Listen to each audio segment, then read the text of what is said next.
So here we are, hard to believe, at the end of 2024. Each year I always ask myself, how did we get this far along in the year? It always goes by so fast, and the older I get, the faster those years seem to go by. But one of the things I like to do this time of year, because we do have a few things growing, but a lot of the garden now is either in cover crop or we have a few things that are high tunnels greens that we still do raise and sell to our customers. But this is the time of year when we're getting close to the time when my wife and I will pick out the seeds that we want for 2025, the upcoming year. And it's a pretty simple process. There's nothing that we do that's really magical about how we select our seeds. We just look for us, those things our customers like and those things that we like. So your first question is, if you've never done this before, where do I get my seeds and how do I go about doing that? Well, let me tell you, first of all, the place not to get your seeds. I used to live in the city, and I think most people have it this way. They always have their spring displays that they bring out. They'll have this little circular little display that you can spin and turn, and up here will be tomatoes and cabbage and carrots and all the different types of seeds you can buy off of that display. And that's fine. I've bought seeds off of those before, but let me warn you, is those little displays, if they don't totally sell it, they probably take that display, put it in the bag during the wintertime, and everything that didn't sell, and there may be somebody that brings it in for them. I don't know, but they bring that little display back out, and things that didn't sell last year that will still be on that display, and those seeds are just not going to have the germination rate that they should have. Doesn't mean they're always bad. I've bought seeds off those racks and actually raised some zucchini one year that did quite well from one of those racks. But let me make this suggestion, is if you're going to buy seeds, try to buy it from somebody who actually does that for a living year round. There can be good those people who sell seeds that are locally and understand your weather really well and know what works well in your climate. Let's say if you're in North Dakota in zone 3, what really does well there might not do as well as it does here in Central Texas, or vice versa.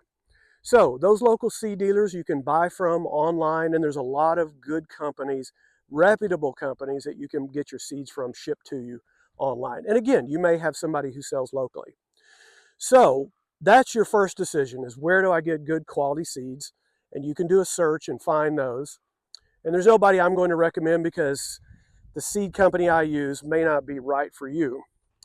The next decision is, which seeds are we going to purchase? And that sometimes is fairly simple. You know what your family likes. Maybe you know a couple of things that you want to try for this coming year, 2025, that we didn't try before, or maybe you're gardening for the first time.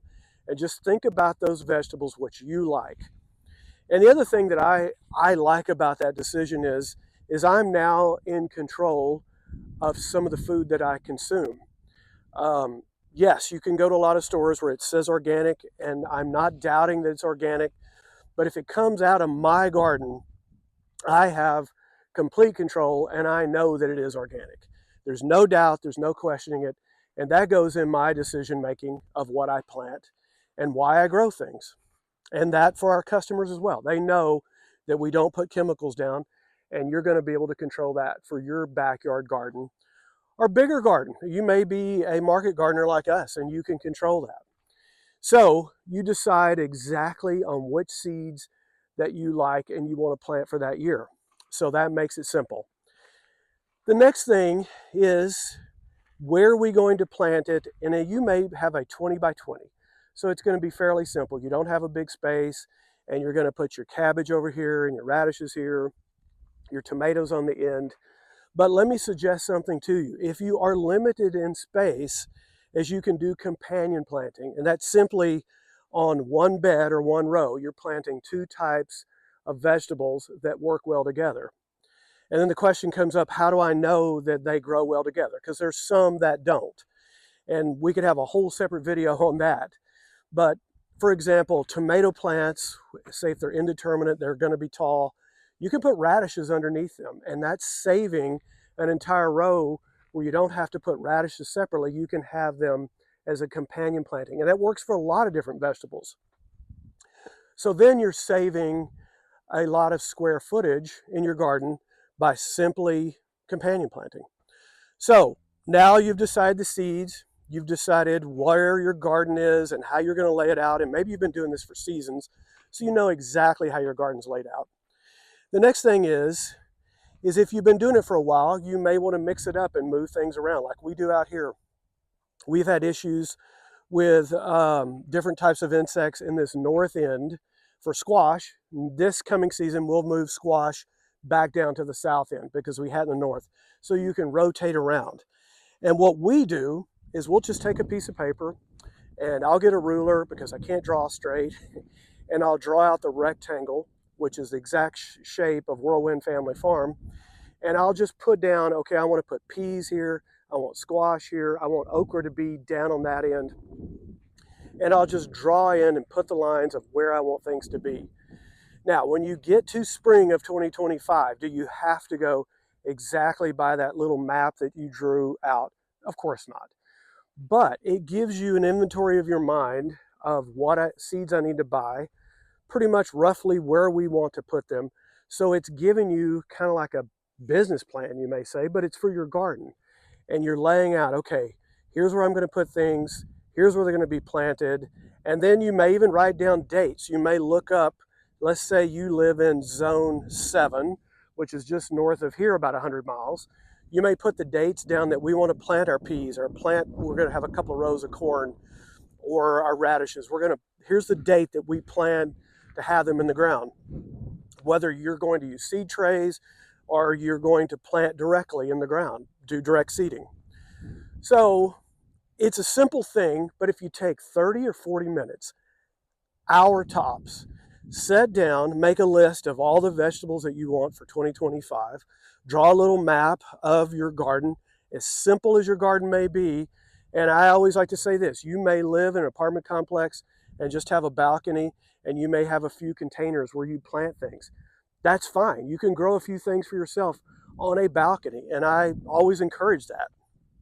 I always say the more you can raise your own food, control the food that you get, and have things that are healthy for you, it just makes life that much better.